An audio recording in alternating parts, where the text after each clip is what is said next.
अवैध खनन से जुड़े मनी लॉन्ड्रिंग मामले में ईडी मुख्यमंत्री हेमंत सोरेन से कर रही है पूछताछ। 3 अधिकारियों के समक्ष रांची स्थित ईडी कार्यालय में पेश हुए मुख्यमंत्री। राज्यपाल रमेश बैस ने डीएसपीएमयू के एकेडमिक और एग्जाम बिल्डिंग का किया लोकार्पण। कहा, अच्छी शिक्षा के लिए रिसर्च और इनोवेशन जरूरी। चतरा में 25 लाख रुपए का इनामी नक्सली गौतम पासवान के घर को पुलिस ने किया कुर्की जब्ती। सिमडेगा में पीएलएफआई नक्सलियों ने जेसीबी और ट्रैक्टर को जलाया।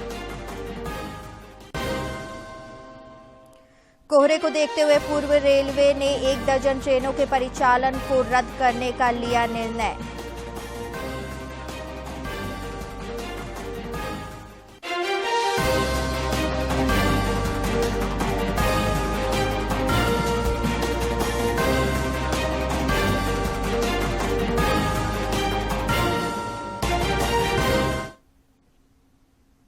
नमस्कार, खबरें झारखंड में आपका स्वागत है। मैं हूं मंजूषा भारद्वाज और अब समाचार विस्तार से। प्रधानमंत्री नरेंद्र मोदी इंडोनेशिया के बाली में आयोजित G20 शिखर सम्मेलन में भाग लेने के बाद स्वदेश लौट आए हैं। इस दौरान श्री मोदी ने विश्व के नेताओं के साथ वार्ता की और प्रमुख मुद्दों पर भारत की स्थिति स्पष्ट की।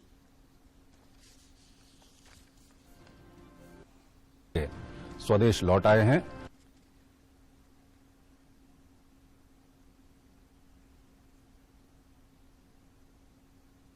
संपन्न करके स्वदेश लौट आए हैं।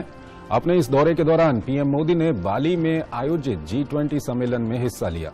उन्होंने कई देशों के नेताओं से द्विपक्षीय मुलाकातें भी की।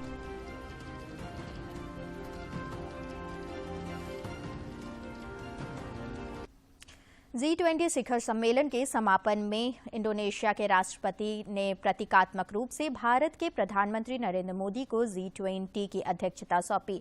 भारत 1 दिसंबर से आधिकारिक रूप से G20 की अध्यक्षता ग्रहण करेगा। शिखर सम्मेलन के समापन सत्र में प्रधानमंत्री ने कहा कि भारत को G20 की अध्यक्षता मिलना प्रत्येक भारतीय के लिए गौरव की बात है। अध्यक्षता में G20 वैश्विक बदलाव में उत्प्रेरक की भूमिका निभाएगा।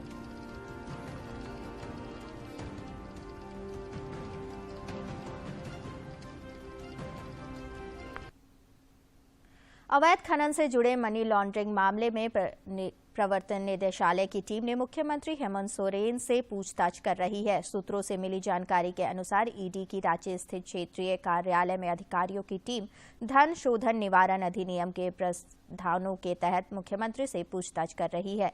इससे पूर्व 1 नवंबर को ईडी ने मुख्यमंत्री हेमंत सोरेन को समन भेजा था और पूछताछ के लिए 3 नवंबर को ईडी कार्यालय तलब किया था।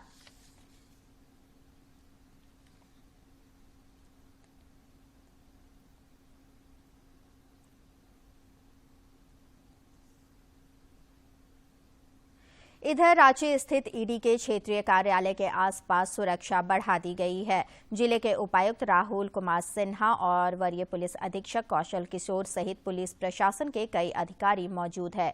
सुरक्षा के दृष्टिकोण से ईडी कार्यालय के आसपास बड़ी संख्या में सुरक्षा बलों को तैनात किया गया है।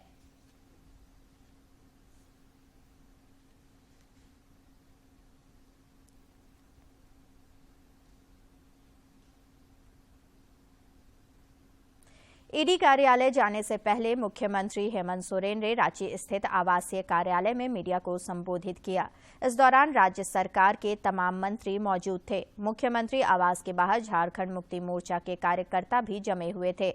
इस दौरान मुख्यमंत्री ने एक पत्र भी जारी किया और केंद्र और राज्यपाल पर जमकर निशाना साधा।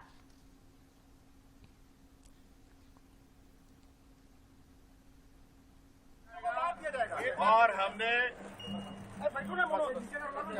ईडी दफ्तर भी उस पत्र को भेजा है और साथ में भी लेके जा रहा हूँ। व्यापारियों को छोड़कर कोई राजनीतिक दल देश छोड़ के भागा हो या राजनीतिक दल के नेता देश छोड़ के भागे, और आज कहीं ना कहीं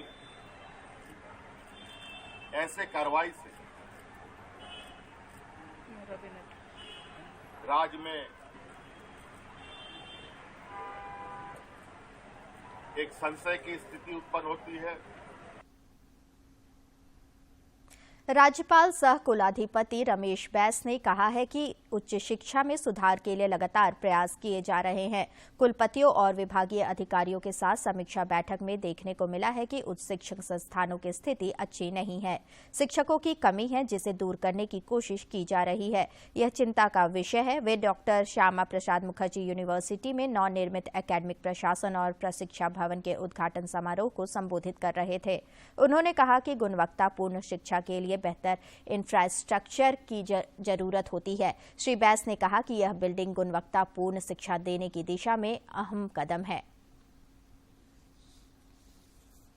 नक्सलियों के खिलाफ चलाए जा रहे राज्यव्यापी अभियान में पुलिस ने बड़ी कार्रवाई की है। चतरा पुलिस ने 25 लाख रुपए के इनामी नक्सली गौतम पासवान के प्रतापपुर थाना क्षेत्र स्थित घर की कुर्की जब्ती की।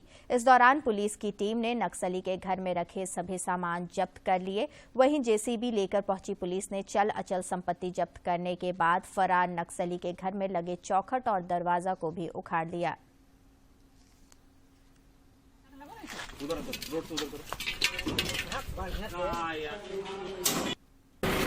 राजपुर थाना कांड संख्या 8415 में नामजद अभियुक्त हैं, सैक मेंबर माओइस्ट हैं गौतम पासवान। उनके विरुद्ध में हम लोगों ने पूर्व में वारंट और इश्तिहार का तामीला कराया था। उसके बाद हम लोगों ने कुर्की भी लिया था। आज हम लोग यहाँ प्रतापपुर थाना के सहयोग से इसकी कुर्की कर रहे हैं। सिमडेगा जिले के कोलेबीरा थाना क्षेत्र स्थित नवाटोली में पावर ग्रिड निर्माण कार्य में लगे जेसीबी और ट्रैक्टर को पीएलएफआई उग्रवादियों ने जला दिया। सूत्रों से मिली जानकारी के अनुसार उग्रवादी पेट्रोल लेकर आए थे और ट्रैक्टर और जेसीबी को आग के हवाले कर दिया। कोलेबीरा पुलिस घटनास्थल पहुंचकर मामले की छानबीन कर रही है। पुलिस ने लेवी के कारण घटना को अंजाम दिए जाने की संभावना जताई है। संख्या पे आए, फिर हम लोग से नाम एड्रेस सब पूछे और मार्क्स पूरा चेहरा पे पूरा क्या गमछा उमछा सब बंधाए हुए थे और सब फिर पूछे। फिर टॉर्च हम लोग का रखा हुआ था। तो फिर एक आदमी हम लोग के पास खड़े थे और एक आदमी पूरा साइड पे घूमा फिर घूम के आया। फिर उसके बाद जो पेट्रोल लेके आए थे ना, उससे पेट्रोल छिड़क के आग लगा के चले गए। छत्तीसगढ़, ओडिशा, मध्य प्रदेश और झारखंड में सक्रिय हाथी दांत के 5 तस्करों की गिरफ्तारी चाईबासा से हुई है। वन विभाग ने इसके पास से 10 हाथी दांत भी बरामद किया है। Wild life crime control bureau Jabalpur से मिली सूचना पर चाईबासा वन प्रमंडल के वन कर्मियों ने चाईबासा के कुम्हार टोले स्थित एक मकान से हाथी दांत के साथ इन तस्करों को गिरफ्तार किया है। वन कर्मियों को और स्थानीय जो पुलिस बल है उसको तैनात किया था।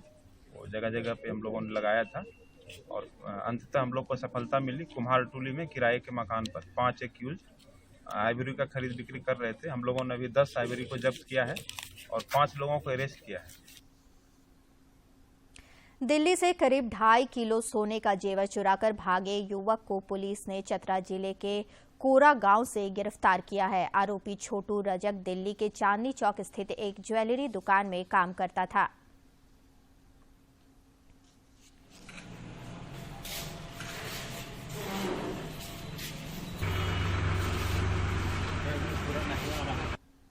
में यह बताया गया कि 2 व्यक्ति जो हैं वो नामजद अभियुक्त बनाया गया है और वो व्यक्ति रहने वाले हैं बिहार के और झारखंड के रहने वाले हैं। तो उनके द्वारा 2.5 केजी जो है स्वर्ण के जेवरात की चोरी कर ली गई है।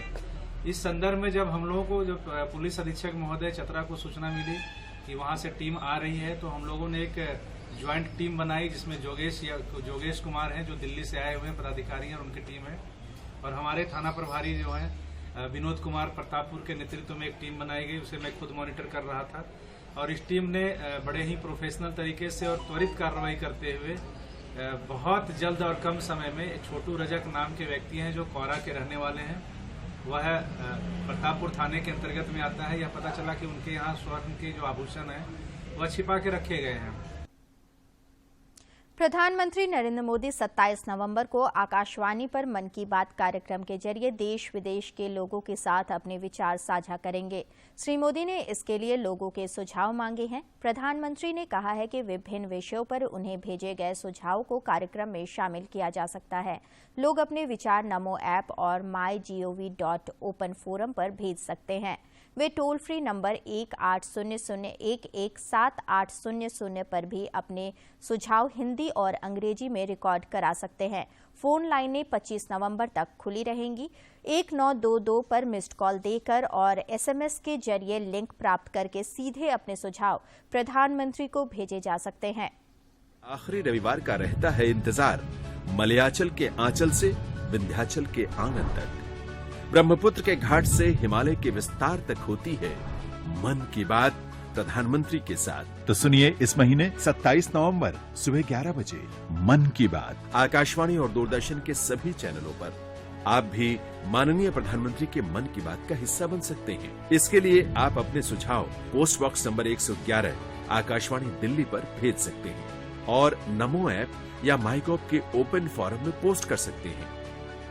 तो सुनिए इस महीने 27 नवंबर सुबह 11 बजे मन की बात।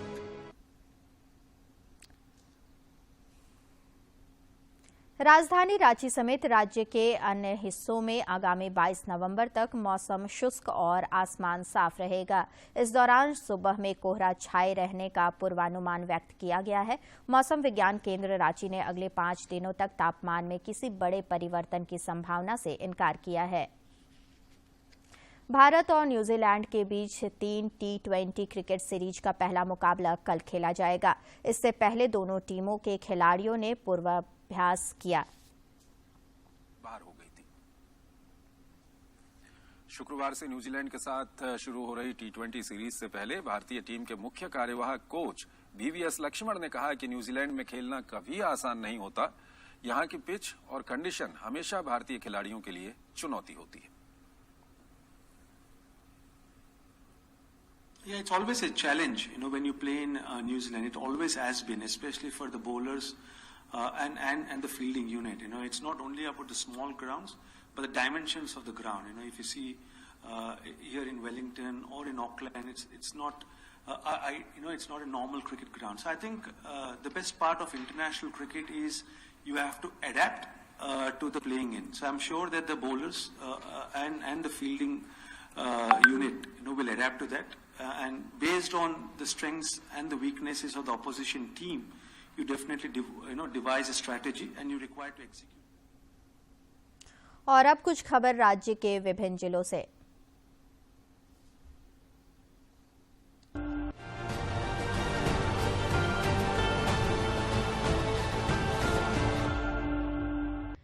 दुमका जिले में खनन विभाग ने अवैध उत्खनन मामले में शिकारीपाड़ा के कुलगुली डंगाल में रैयतों को 6 करोड़ रुपए जमा करने का नोटिस भेजा है। इसके बाद रैयतों ने बाबूलाल मरांडी से मुलाकात की। इस दौरान श्री मरांडी ने गरीब रैयतों को भाजपा की ओर से पूरा सहयोग करने का भरोसा दिया। आजसू पार्टी के अध्यक्ष सुदेश कुमार महतो ने मुख्यमंत्री हेमंत सोरेन को पत्र लिखकर सिल्ली विधानसभा के राहे प्रखंड को सूखाग्रस्त घोषित करने की मांग की है। श्री महतो ने अपने पत्र में लिखा है कि इस साल मानसून की दगाबाजी और समय पर बारिश नहीं होने के कारण राज्य के बड़े हिस्से को संकट का सामना करना पड़ा है। भाकपा माले के बगोदर विधायक विनोद कुमार सिंह को उत्कृष्ट विधायक चुने जाने पर पार्टी के राज्य सचिव मनोज भक्त ने हर्ष जताया है। साथ ही झारखंड की जल जंगल जमीन न्याय और लोकतंत्र के लिए संघर्षरत जनता को उन्होंने बधाई दी है। झारखंड के तेज तर्रार IPS अधिकारी अंशुमन कुमार केंद्रीय प्रतिनियुक्ति पर जाएंगे। केंद्रीय गृह मंत्रालय ने इस संबंध में राज्य सरकार को पत्र भेजा था। इसके बाद राज्य सरकार ने IPS अधिकारी अंशुमन कुमार को विरमित कर दिया है। चतरा जिले में भाकपा माओवादी संगठन के सैक सदस्य और 25 लाख के इनामी फरार गौतम पासवान के घर को पुलिस ने कुर्क किया है। पुलिस ने प्रतापपुर थाना क्षेत्र के सोनवर्षा गांव स्थित इनामी नक्सली के घर को कुर्क किया। पलामू के प्रमंडलीय आयुक्त जटाशंकर चौधरी ने कहा है कि मतदाता सूची विशेष संक्षिप्त पुनरीक्षण कार्यक्रम के तहत मतदाता सूची में किसी तरह की कोई अशुद्धि नहीं रहनी चाहिए। उन्होंने कहा है कि डोर टू डोर अभियान चलाकर मतदाता सूची में नाम जोड़ने हटाने से संबंधित कार्य करना सुनिश्चित करें। उत्पाद विभाग की टीम ने रांची जिले के नामकुम थाना क्षेत्र के सहरा गांव के एक घर में छापेमारी कर अवैध शराब फैक्ट्री का खुलासा किया है।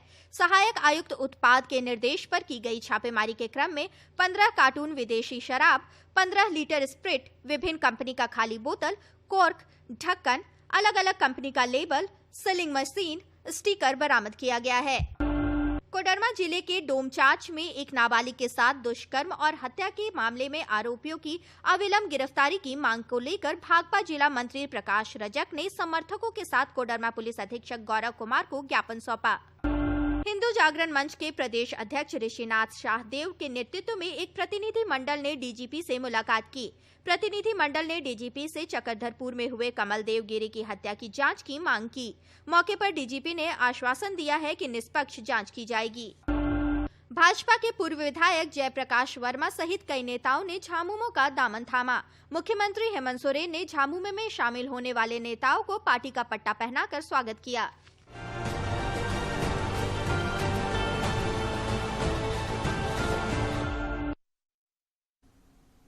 कोरिया में चल रहे एशियाई एयरगन चैंपियनशिप में कल दूसरे दिन भारतीय पिस्टल निशानेबाज ने 4 स्वर्ण पदक जीते। इस चैंपियनशिप में भारत के 22 स्वर्ण, 8 रजत और 4 कांस्य पदक सहित कुल 34 पदक हो गए हैं।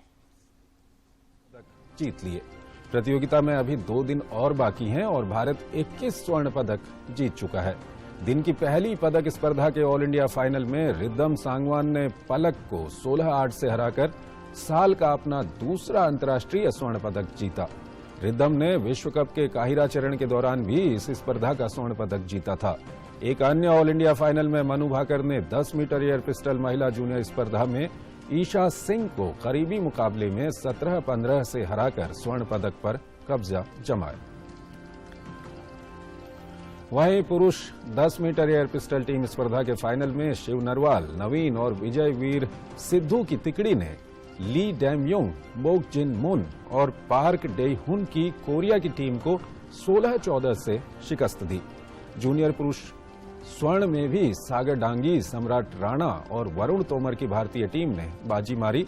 भारतीय तिकड़ी ने मुखामद कमालो, नूरुद्दीन नूरुद्दीनो और इल्खुमबेक ओबिजोनो को 10 मीटर एयर पिस्टल टीम पुरुष जूनियर स्पर्धा के फाइनल में एक तरफा मुकाबले में 16-2 से हराया।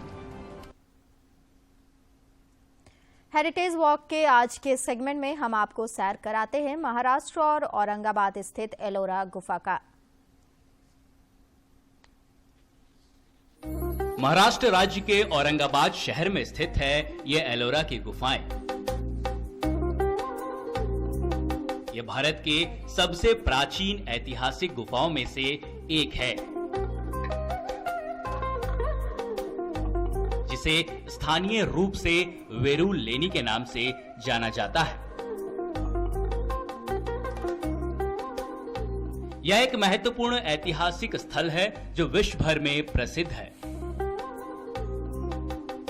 यहाँ कुल 34 गुफाएं हैं जो हिंदू, बौद्ध और जैन वास्तुकला का बेहतरीन उदाहरण है। एलोरा की गुफाएं इतिहास प्रेमियों के लिए एक आदर्श जगह है। दुनिया के सबसे रॉक कट गुफा मंदिरों में से एक एलोरा की गुफाएं यूनेस्को की विश्व धरोहर स्थल में से एक है। इन गुफाओं का निर्माण राष्ट्रकूट राजवंश ने करवाया था। महाराष्ट्र की इस ऐतिहासिक खूबसूरती यानी एलोरा की गुफाओं को देखने के लिए रोजाना हजारों की संख्या में पर्यटक आते हैं। Bureau report, DD news.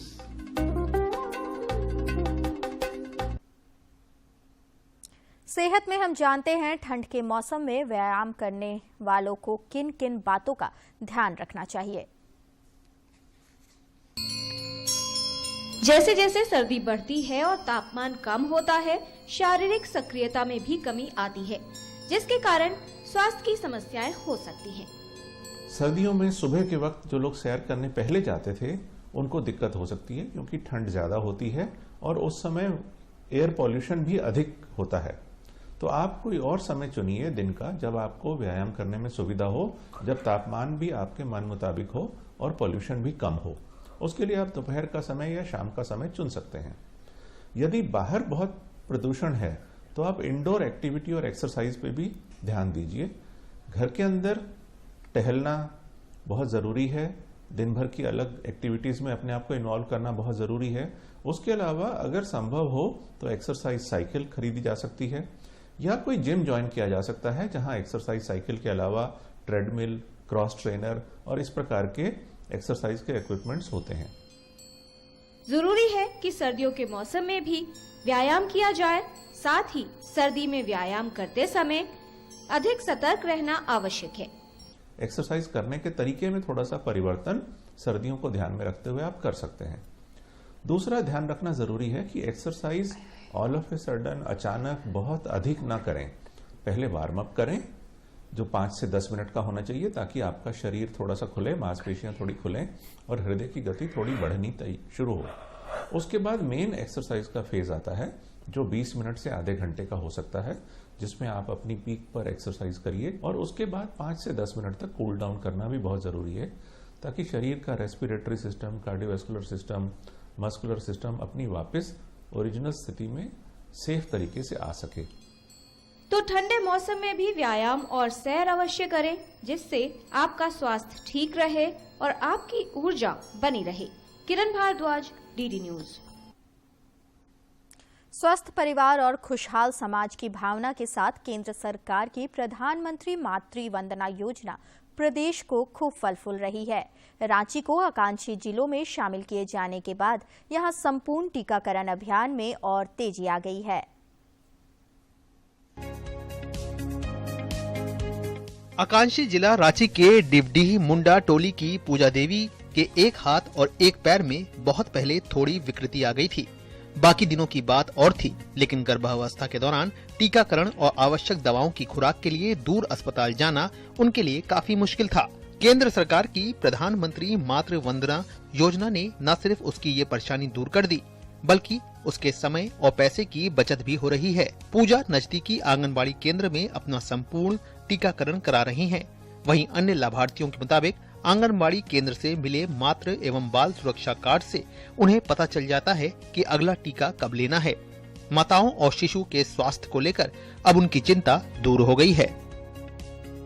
Anganwadi में बहुत चीज मिलता है और दूर दराज जाना नहीं पड़ता है, बस गांव मोहल्ले में हो जाता है और यहीं पर सब कुछ हो जाता है। पैर से अपंग हूँ और वैसे भी यही लोग आते हैं, जाते हैं, दीदी लोग आते हैं और हमको ले जाते हैं। तैया दीदी लोग रहती है, वो सभी को जानकारी देती है कि किस किस तरह की बीमारी होती है और बच्चों को किस तरह का टीका दिलाना चाहिए समय समय पे, और किस तरह से पोषक आहार जो देना चाहिए बच्चों को, वो सभी चीजें बताती है। सफाई के बारे में बतलाती है, बच्चों का मानसिक वृद्धि कैसे होगी, वो सभी चीज की जानकारी देती है।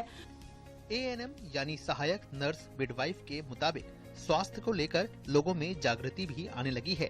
घर के नजदीक ही सुविधा मिलने से स्वास्थ्य जांच और टीकाकरण के लिए ज्यादा से ज्यादा माताएं आंगनबाड़ी केंद्रों पर आने लगी हैं।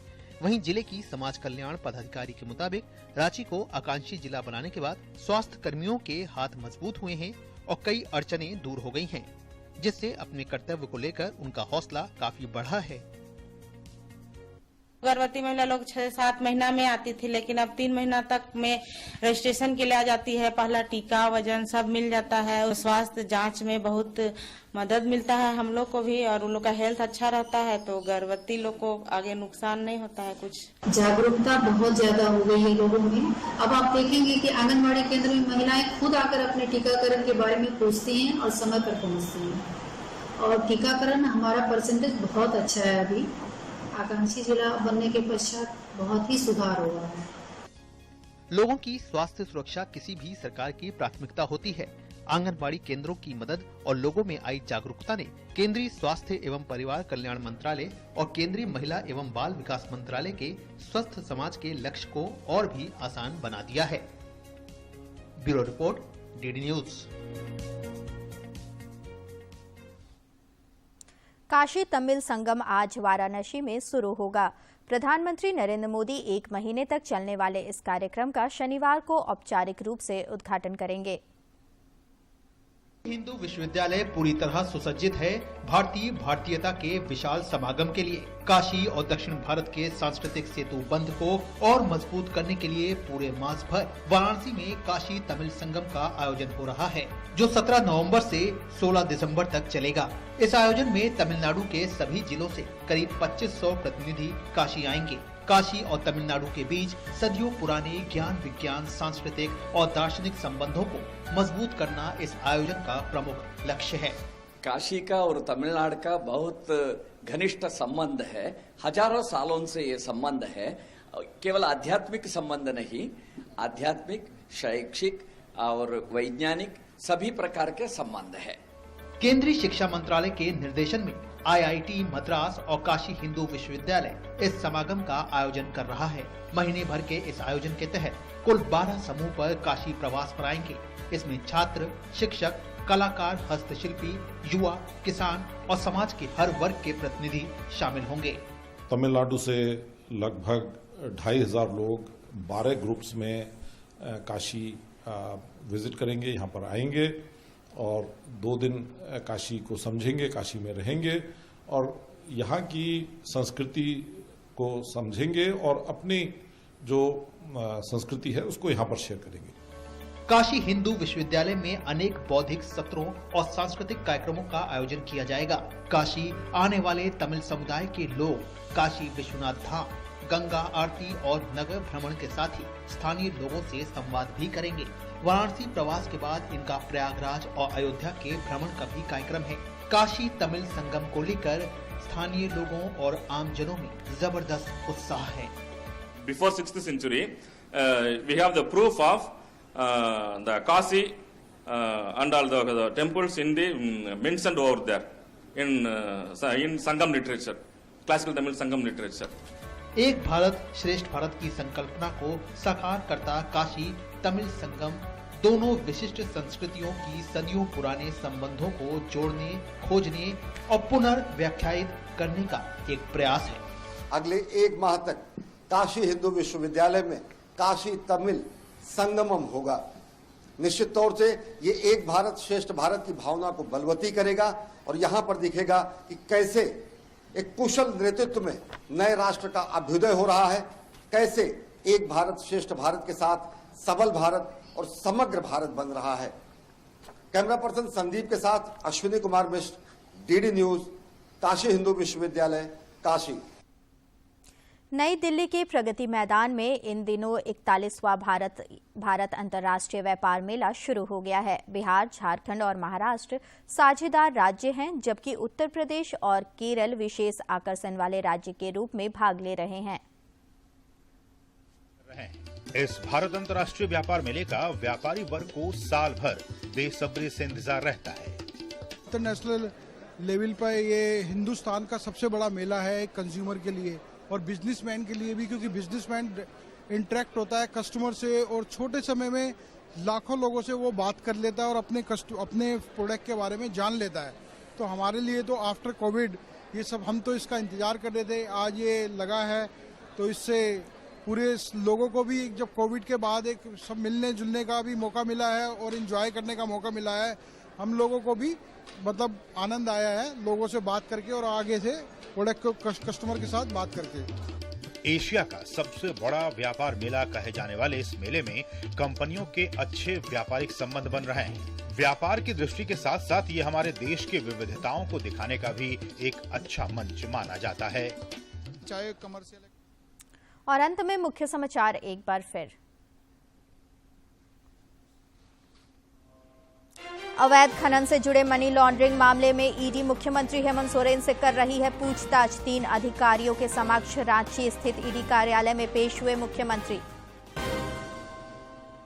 राज्यपाल रमेश बैस ने DSP-MU के एकेडमिक और एग्जाम बिल्डिंग का किया लोकार्पण। कहा, अच्छी शिक्षा के लिए रिसर्च और इनोवेशन जरूरी।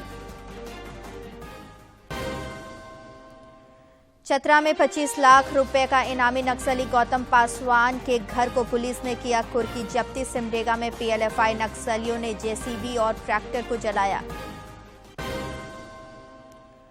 कोहरे को देखते हुए पूर्व रेलवे ने 1 दर्जन ट्रेनों के परिचालन को रद्द करने का लिया निर्णय।